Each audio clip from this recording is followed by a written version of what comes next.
कितनी मोहब्बत है। भाग 59। जीजू ने अक्षत को माफ कर दिया। सभी मिलकर पिज्जा का लुत्फ उठाने लगे। अक्षत जीजू से देर रात बातें करता रहा, उन्हें समझाता रहा कि वो जो कुछ भी कर रहा है सिर्फ मीरा के लिए कर रहा है। जीजू ने भी उसकी भावनाओं को समझा और फिर देर रात सभी सोने चले गए। अगली सुबह अक्षत उठा और कॉलेज के लिए निकल गया। जैसे ही क्लास में पहुंचा, इशिका वहां पहले से ही अक्षत का इंतजार कर रही थी। गुड मॉर्निंग, इशिका ने इतराते हुए कहा। गुड मॉर्निंग, अक्षत ने बिना उसकी ओर ध्यान दिए कहा और अपनी सीट पर आ बैठा। वो अपने डॉट्स क्लियर कर रहा था और इशिका उसकी बगल में बैठे उसे निहारे जा रही थी। अक्षत को महसूस हुआ तो उसने इशिका से कहा, ऐसे क्यों देख रही हो? बस ऐसे ही, इशिका ने प्यार से कहा। मुझे बिल्कुल पसंद नहीं है कोई मुझे इस तरह घूरे, पढ़ाई में ध्यान लगाओ, अक्षत ने कहा और वापस नजरें अपनी बुक पर गड़ा ली। इशिका को अक्षत का जवाब काफी रूड लगा। वो मुंह बनाकर बैठ गई, पर अक्षत को इस बात से कोई खास फर्क नहीं पड़ा। कॉलेज आने का उसका एक ही मोटिव था, पढ़ाई, और इसके अलावा अक्षत बाकी कामों में कोई दिलचस्पी नहीं लेता था। लास्ट पीरियड में कोई टीचर नहीं आया तो अक्षत ने अपना बैग उठाया और क्लास के बाहर निकल आया। कॉरिडोर से होते हुए अक्षत जब जा रहा था तो उसके कानों में गिटार की आवाज पड़ी। अक्षत ने गर्दन घुमाई थी, देखा कुछ लड़के पास वाली क्लास में बेंचों पर बैठकर गिटार बजा रहे हैं, लेकिन धुन एक भी सही नहीं थी। अक्षत के पांव उस ओर बढ़ गए। वो अंदर आया तो सब उसकी ओर देखने लगे। जिस लड़के ने गिटार पकड़ा हुआ था, अक्षत ने उससे कहा, क्या मैं ये बजा सकता हूँ? श्योर, लड़के ने गिटार निकालकर अक्षत की ओर बढ़ा दिया। अक्षत ने अपना बैग साइड में रखा और गिटार लेकर वहीं पर पड़ी कुर्सी पर बैठ गया। उसकी पर्सनैलिटी पर वो सूट भी कर रहा था। सभी अक्षत को देखने लगे। अक्षत ने प्यार तो होना ही था फिल्म की धुन बजानी शुरू की। वो धुन इतनी प्यारी थी, सब खामोशी से सुन रहे थे। अक्षत जब रुका तो सारे एक साथ बोल पड़े, प्लीज कुछ सुना दो ना प्लीज। अक्षत मुस्कुराया और कहा, ओके। उसने अपनी आंखें मूंद ली। मीरा का चेहरा उसकी आंखों के सामने तैरने लगा और एक बार फिर उसकी उंगलियां गिटार के तारों को झंझनाने लगी और वो गुनगुनाने लगा।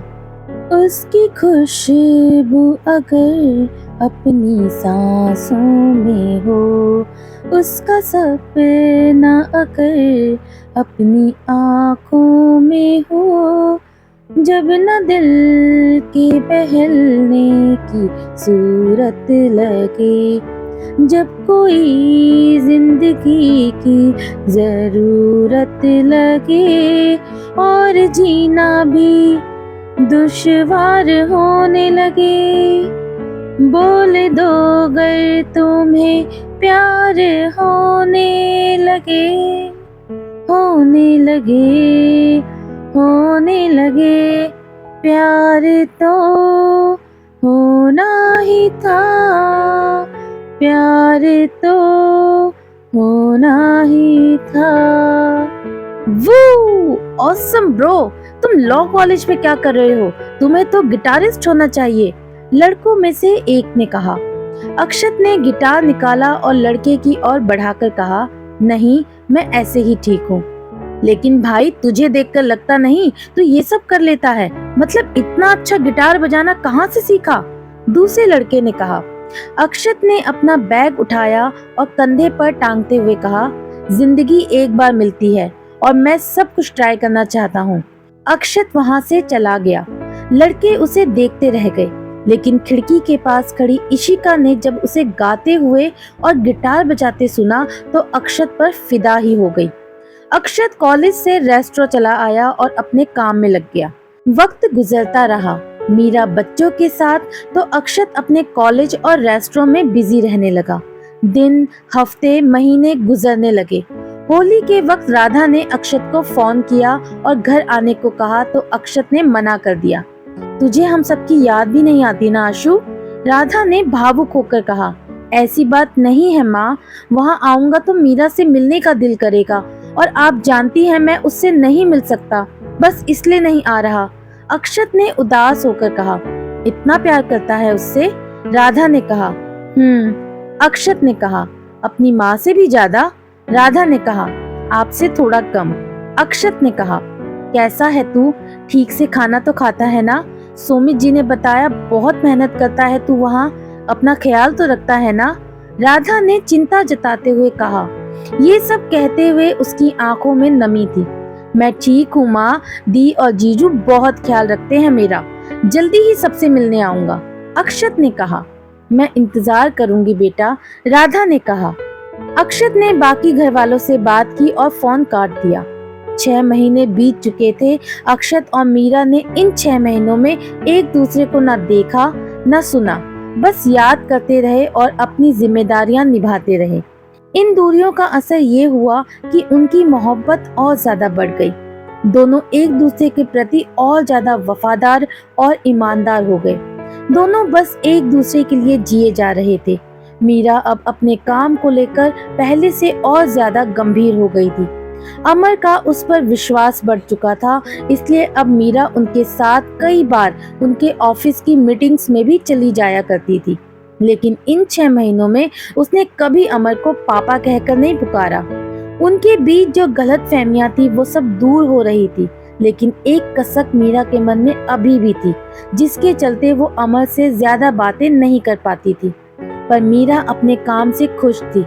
उसने उन बच्चों के लिए बहुत कुछ किया और 4 बच्चों को पढ़ने के लिए वहां से बाहर भेजा। अपने पैसों का वो सही इस्तेमाल कर रही है, ये देखकर उसे बहुत खुशी मिल रही थी। जुलाई का महीना चल रहा था। भयंकर गर्मी हो रही थी। मीरा अपने कैबिन में थी। बच्चे और वहाँ का स्टाफ सुस्ता रहा था। मीरा पानी लेने बाहर आई तो उसकी नजर बरामदे में बैठी वहाँ रहने वाली लड़की पर गई, जो कि ऊन को सिलाइयों पर लपेटे जा रही थी और उधेड़े जा रही थी। मीरा उसके पास आई और बगल में बैठते हुए कहा, ये आप क्या बना रही हैं? स्कार्फ, लड़की ने मुस्कुराते हुए कहा। कैसे? मीरा ने कहा। इस ऊन और सिलाइयों से। मुझे इससे स्वेटर, जुराब, मफलर बनाना भी आता है, लड़की ने कहा। क्या आप हमें भी सिखाएंगी? मीरा ने कहा। हाँ, ये सिलाई पकड़ो और ऊन को ऐसे लपेटते जाओ, लड़की ने सिखाते हुए कहा। मीरा को वो बहुत दिलचस्प लगा तो वो उसके पास बैठकर सीखने लगी, लेकिन उसे समझ नहीं आ रहा था। जितना वो बूंदती उतना ही वापस उधेड़ देती। ये देखकर लड़की ने हंसते हुए कहा, अरे दीदी, आप एक दिन में थोड़ी सीखेंगी, रोज थोड़ा थोड़ा सीखेंगी तो आ जाएगा। मीरा भी अपनी बेवकूफी पर मुस्कुराने लगी और कहा, हाँ ये बात भी सही है, तो कल से आप मुझे रोज सिखाना। मीरा कुछ देर बाद वापस अपने ऑफिस में चली आई और अपने काम में लग गई।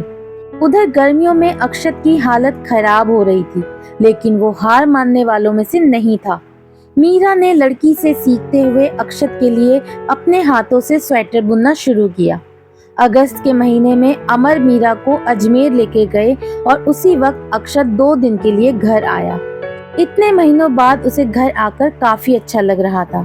अक्षत मीरा से मिलना भी चाहता था, लेकिन उसे अमर की शर्त याद आ गई, तो वो 2 दिन तक घर से बाहर गया ही नहीं और परिवार वालों के साथ ही वक्त बिताया। 2 दिन बाद अक्षत वापस दिल्ली चला आया और फिर से पढ़ाई और काम में लग गया। कुछ महीने और निकले। संडे की शाम अक्षत काव्या के साथ बाहर सोसाइटी में घूम रहा था। तभी उसके नाम से एक पार्सल आया। अक्षत को बड़ी हैरानी हुई, क्योंकि इतने दिनों में उसके लिए किसी ने कुछ नहीं भेजा था। अक्षत ने सिग्नेचर करके पार्सल ले लिया। उसने पार्सल देखा, जिस पर भेजने वाले का कोई नाम पता नहीं था। अक्षत उसे और काव्या को लेकर घर चला आया। तन्नू ने उसके हाथ में पार्सल देखा तो पूछा, ये किसने भेजा है? पता नहीं, देखता हूँ क्या है इसमें, अक्षत ने पार्सल खोलते हुए कहा। तन्नू और जीजू भी उसके पास आकर बैठ गए। अक्षत ने पार्सल खोला तो उसमें सफेद रंग का बहुत ही खूबसूरत हाथ से बना हुआ स्वेटर था, जिसके बाईं तरफ लाल रंग से एक छोटा सा दिल बना हुआ था।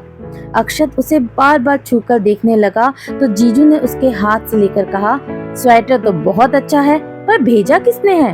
हाँ सोमित, इसे देखकर तो यही लग रहा है जैसे किसी ने इसे खुद बनाया हो, तन्नू ने कहा। अक्षत अभी भी उसे देखकर, छूकर महसूस करने की कोशिश कर रहा था और फिर एकदम से बोल पड़ा, ये मीरा ने भेजा है। क्या? पर उसे यहाँ का एड्रेस कैसे मालूम? जीजू ने हैरानी से कहा। हाँ, और उसने तुम्हारे नाप का स्वेटर बिना तुम्हारे नाप के बनाया कैसे होगा? तनु ने कहा। वो सब जानती है दी। एंट्रेंस के टाइम जब मैं यहाँ था तो उसे यहाँ के बारे में बताया था मैंने। अक्षत ने थोड़ा उदास होकर कहा। लेकिन तेरे नाप का कैसे पता उसे? जीजू ने कहा। आपने कभी दी को हग नहीं किया है क्या? अक्षत ने कहा। किया है ना, जीजू ने कहा, और अगले ही पल उन्हें समझ आ गया अक्षत क्या कहना चाहता था। वो मुस्कुराने लगे, लेकिन अक्षत किसी सोच में डूब गया और देखते ही देखते उसकी आंखों में नमी उभर आई।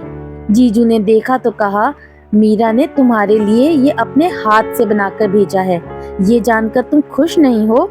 अक्षत ने नम आंखों के साथ जीजू की ओर देखा और फिर गर्दन झुकाकर कहने लगा, बहुत खुश हूँ, इतना खुश हूँ कि दिल कर रहा है अभी उसके पास चला जाऊं। इसे बनाने में उसे महीनों लगे होंगे और इसे बनाते वक्त वो मुझे हमेशा याद कर रही होगी।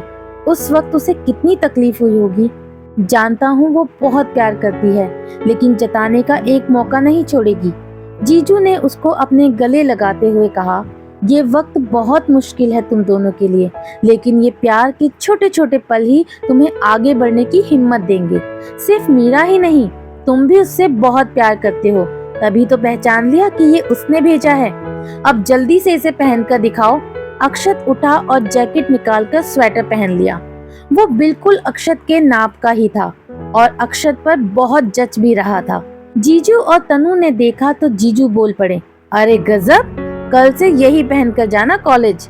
अक्षत उसे वापस उतारने लगा तो जीजू ने कहा, पहने रखो, मीरा न सही, उसका एहसास तो है ना इसमें।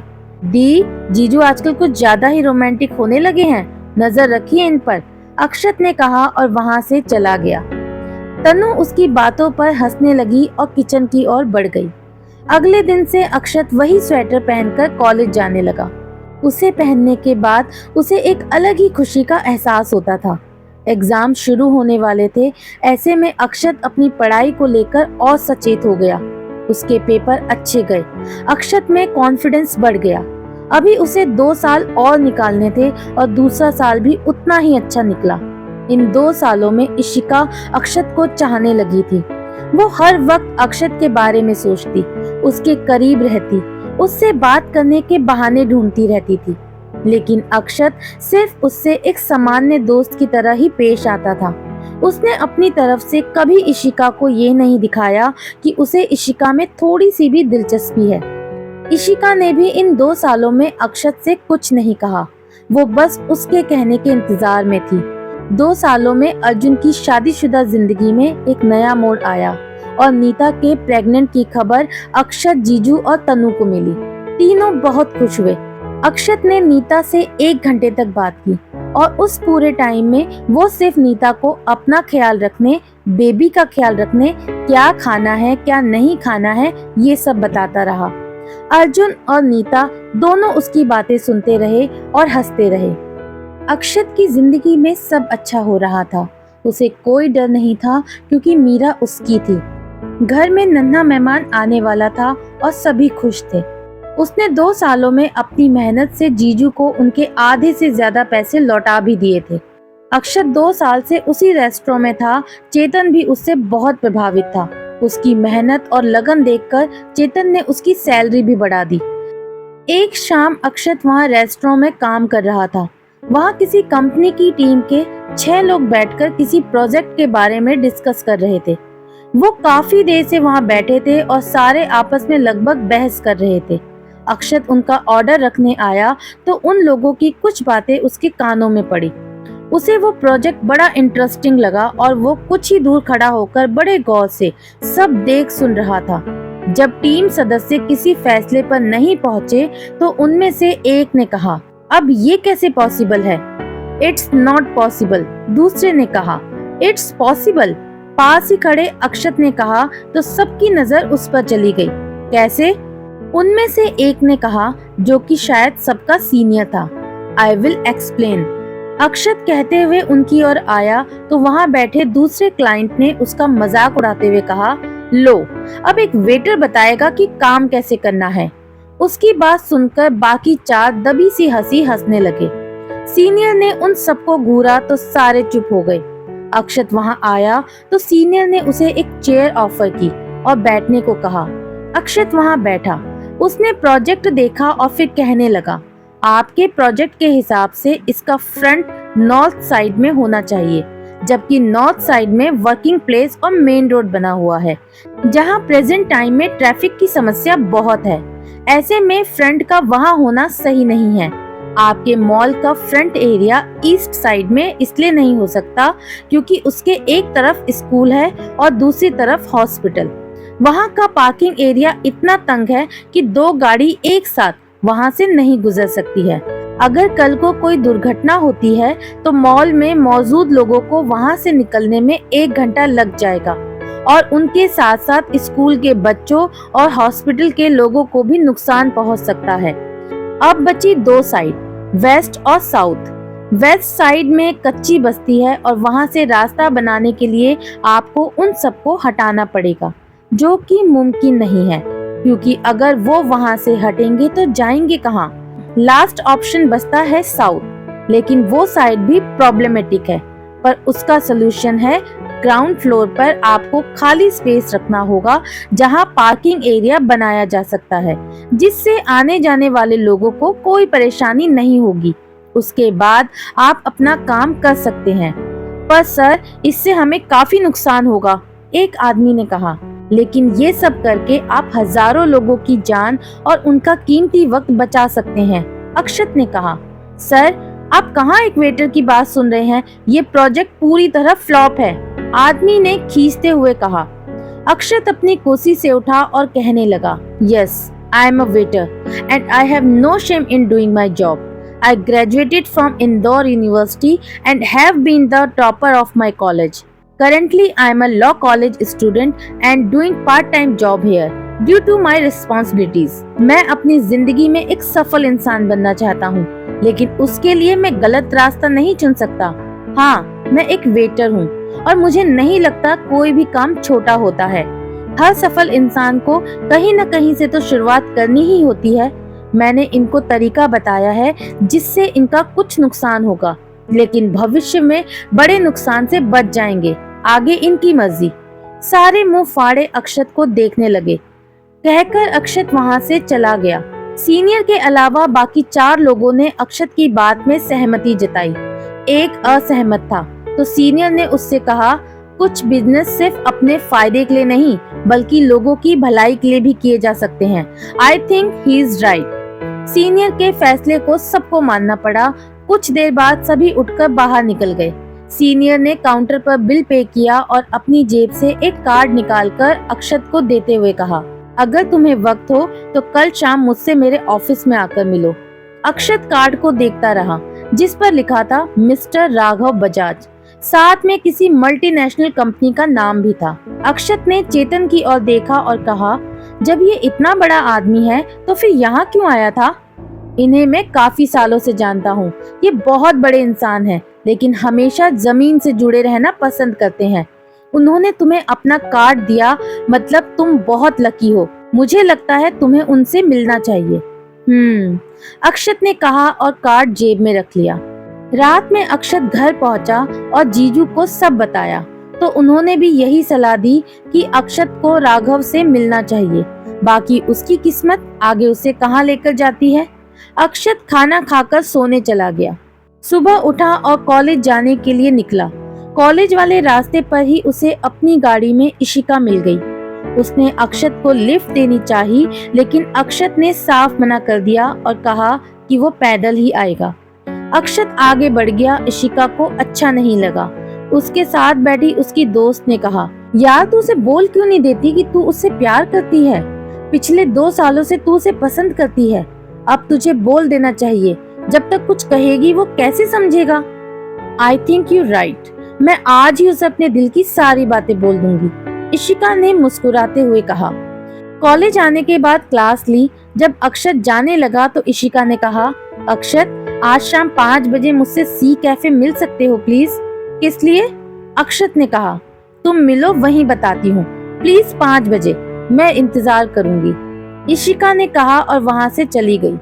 अक्षत को आज राघव से भी मिलना था और इशिका भी उससे मिलने का बोलकर चली गई। आज वो रेस्टोरेंट न जाकर सीधा राघव के ऑफिस चला आया।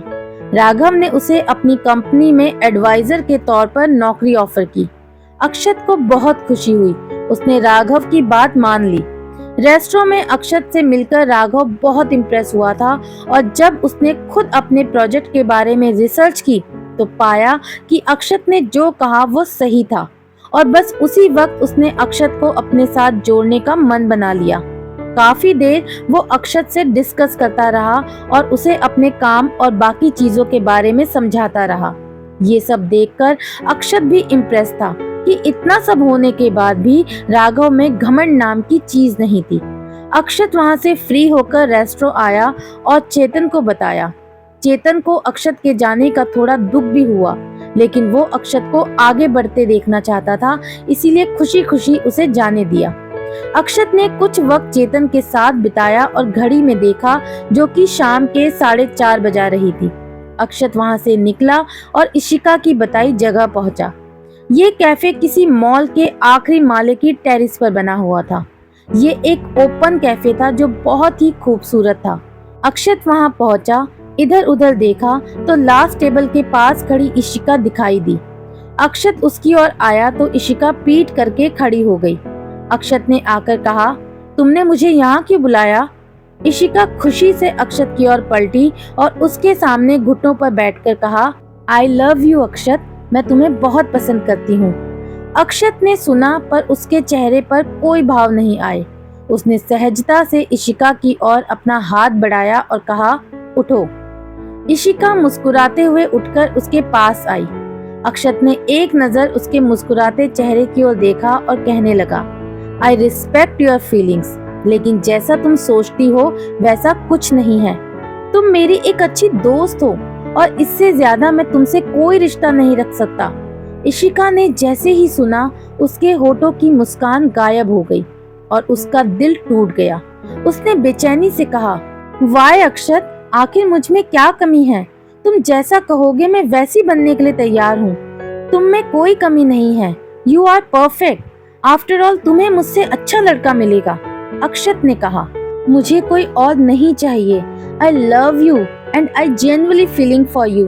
Then why you say no? Ishika ने कहा, क्योंकि मैं शादीशुदा हूँ। अक्षत ने एकदम से कहा, जिससे इशिका को बहुत बड़ा धक्का लगा और वो अवाक सी अक्षत को देखते हुए बोली, व्हाट? अक्षत ने एक गहरी सांस ली और कहा, हाँ ये सच है, मैं शादीशुदा हूँ।